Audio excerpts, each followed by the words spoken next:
All right, friends, so here we go, another round of bottle basics, and today we're going to check out some absinthe. Now, first, let me dispel the most common myths about this. No, you will not hallucinate from drinking absinthe. What is referred to as the hallucinatory compound of thujone is not enough parts per million left post-distillation that you'll actually hallucinate. In fact, there is more thujone content in vermouth than there is in distilled absinthe. Now, the other thing is that, oh, well, that's just because this isn't real absinthe. No, technically, this is real absinthe. Real absinthe was outlawed in 1912, and then it was finally repealed in 2007. We'll get a little bit more into the history of some of that here in just a bit. But what you should know is that if you do see a bottle labeled as absinthe on the shelf in the United States today, that is real absinthe. So let's talk specifically about Kübler. Now, Kübler absinthe has been made by the Kübler family for 4 generations. It is actually the only absinthe still in production today that has been in production consistently in the birthplace of absinthe since before prohibition of absinthe. And that is since, in this particular instance, 1863, 4 generations. It is currently owned and operated and distilled and produced by Mr. Yves Kübler. Yves is, again, the 4th generation of his family here. You'll notice here on the label, it does say grain neutral spirits with herbs and spices. The grain neutral spirits are basically, you're just looking at a normal basic vodka base for your grain neutral spirit. And the herbs and spices are held in maceration, or basically they are sitting in the spirit, infusing, extracting all the different oils, botanical essences, etc., inside of the still before they are distilled.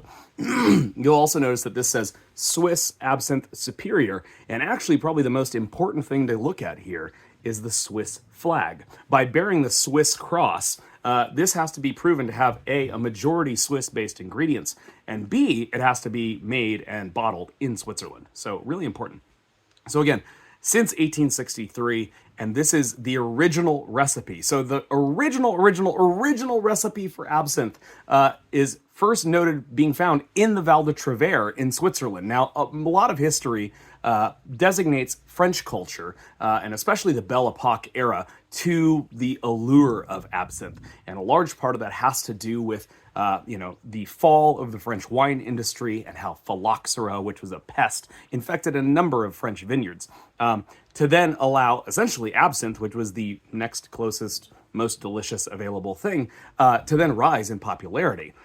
So, obviously the Belle Epoque and French culture, it all takes off in this understanding of absinthe, but the birthplace of absinthe is the Val de Travers in Switzerland. So again, Kübler is made in the same region, by the same family, by the same recipe, and has been made consistently since 1863. You can see it also says distillé au Val de Travers. It's a distillate from the Val de Travers. As far as the wormwood that's used, right? We mentioned wormwood earlier being the component of absinthe. It's actually one of 3 components that are considered the holy trinity to make absinthe. Those 3 things are wormwood, green anise, and sweet fennel. So by the way, if you don't like licorice or anise or fennel, you're probably not going to like absinthe. But if you do, I would strongly encourage you to check it out, because honestly, and even if you're like on the fence about it, absinthe in cocktails, and not just as a rinse, can really be substantially transformative and really make some really exceptional flavor pairings and combinations. So, distillé au Val de Travers, Neuchâtel, because the region is Neuchâtel in Switzerland, and again, it is Suisse. This is a blanche style of absinthe, so meaning it is clear. It is bottled at 53% alcohol by volume, which is 106 proof. And of course, this is a 1-liter bottle. So for those of you that are definitely into the drip absinthe culture, very important. So as I mentioned, coming from the Val de Travers and coming from Switzerland, some of the important protocols and things that are happening there, you're looking at only what is referred to as medical grade wormwood being used. And that means that there are actually 3 farmers in this region that produce it. Eve Kübler is working with those three farmers and purchasing this grade of wormwood. That grade quality is essentially only harvesting the wormwood between the years of 3 and 5 years of age. That is for the highest concentration and potency of thujone, but also for the best expression of flavor.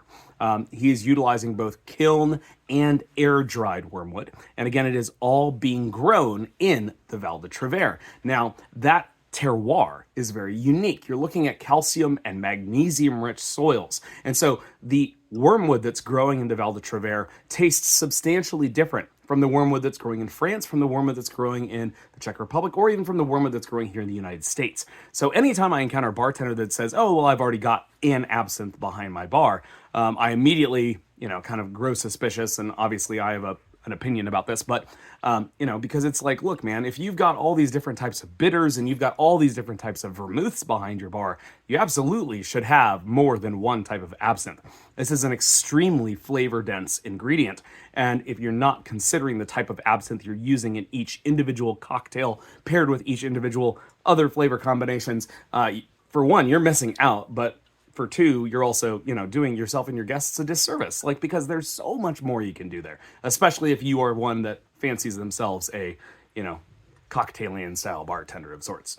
Anyways, I digress. So, distilled only from wormwood that is grown in the Val de Travers, Switzerland, only at medical grade. Again, all 9 botanicals that are used in Kübler are selected for their sources of origin. You're also looking at star anise. You've got lemon balm, hyssop, mint, petite wormwood, just a litany of kind of unique flavors, botanicals in general, but they all fall under these category of either sagebrush or carrot families, which essentially are all anathols. And anathols, again, are always going to taste like black licorice. So, fair warning, if you don't care for anise or fennel, absinthe may not be your thing, but I would strongly recommend giving it a chance. Now, onto the back label, we do get into some of the history here. Swiss Absinthe Superior Kübler falls back on a long tradition in the region. Known as the Val de Travers in the Jura of Switzerland stands the Kübler distillery. The distillery itself is actually called Black Mint being, I believe, another nickname for wormwood. Now, feel free to Google that and correct me. But the site of spirits making for many generations, it formally accorded legal status in 1863, and since then it has been home of the famous Swiss Absinthe Superior Kübler. As I mentioned, absinthe was made illegal in the United States in 1912, and it was only re-legalized in 2007. That means 95 years went where we could not legally consume absinthe because of this perception that there was all these hallucinatory compounds in it and that it was making people go crazy and et cetera, et cetera, et cetera. There's a lot of propaganda and other backstories involved there. But what you should know is that Eve Kübler, along with Ted Bro, Ted Bro is the founder of Lucid Absinthe, another great brand out there. But together they worked with a Texas-based law firm to actually try and repeal absinthe prohibition here in the United States. And Eve also worked to repeal absinthe prohibition in Switzerland, which is, in October 2001, the tradition of celebrating inheritance and life's bounty came alive when Eve Kübler, great-grandson of Kübler brand founder, decided to revive the Swiss Absinthe Superior. Swiss Absinthe Superior Kübler is a distillate of a harvest of sumptuous herbs and alcohol. Swiss Absinthe Superior Kübler develops best taste and its characteristic cloudiness by mixing 1 to 5 parts with fresh spring water. Swiss Absinthe Superior Kübler contains all natural herbs and flavors formulated without the use of preservatives, artificial flavors, or colors accordingly to Swiss and European law. Swiss Absinthe Superior Kübler is a product of Switzerland. It is also a product of terroir, meaning that it is indicative of Neuchâtel in that region. And again, just speaking to the pedigree of what is in this bottle, this is the same recipe made by the same family in the birthplace of absinthe since 1863. And so, if you've not given absinthe a whirl, I strongly advise it. I actually had one of the absolute best absinthe cocktails of my life just last week. I was hanging out in New Orleans at a bar called Cure, no affiliation there whatsoever, but we were hanging out, and one of the bartenders, we were kind of going back and forth and vamping on ideas, and the idea of a Kübler espresso martini came up. So it was Kübler, equal parts Kübler, a bit of cold brew or espresso liqueur that they were, cordial that they were making in the house. So there was a little bit of added rum agricole and some vodka, I believe, or rum agricole for sure, to help stabilize the cold brew. And then they used some Bigallet China China, which is a orange Amaro. So equal parts absinthe, essentially cold brew cordial, and then Amaro shaken up. They did use a bit of fee foam, so you got that texture of the foam on top and a little bit of saline solution, and it was incredible. The combination of flavors between absinthe and coffee is incredible. Absinthe and chocolate, incredible. Absinthe and root beer, absinthe and grapefruit, absinthe and celery sodas. If you've seen some of my other videos about Kübler, you'll know that I'm terribly enamored with this, and I genuinely think it is an underutilized spirit. And I especially love Kübler because the flavor profile is classic but not overpowering. It is not overly vegetal. It is anethol forward, but it is not overly vegetal or overly spiced. It is a very kind of accessible and malleable absinthe, which makes cocktailing with it that much more exciting. By the way, one of my absolute favorite cocktails of all time, absinthe egg white sour. Great drink. So yeah, another bottle basics, another one much too long, but hopefully y'all are enjoying these and at least learning a thing or two. Cheers.